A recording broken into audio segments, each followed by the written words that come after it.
नमस्ते। म चाहिँ यो भिडियो किन बनाउन गइरहेको छु भन्दाखेरि चाहिँ भर्खरै बाढी पहिरो गएको छ नि। दुःख घटनाको कारणले चाहिँ मैले यो भिडियो बनाउन गइरहेको छु है।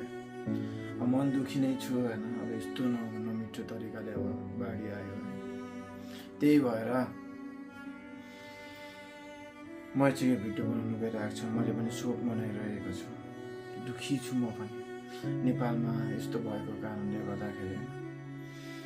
अब त्यसै गर्दै मैले यो भिडियो बनाउनु गएको हो।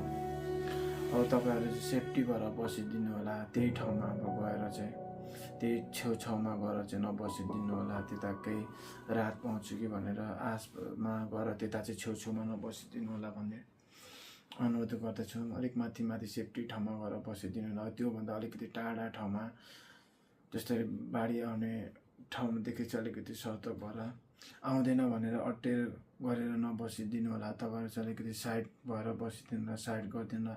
भरे के हुने हो, कस्तो हुने के हो थाहा नै छैन, कसरी आउँछ त्यो पनि थाहा नै छैन। अब हराउने त अब हराइ नै सक्नु भइसक्यो। अब दुखी छु। अब सम्पर्कमा हुनेहरू चाहिँ एउटा राम्रो तरिकाले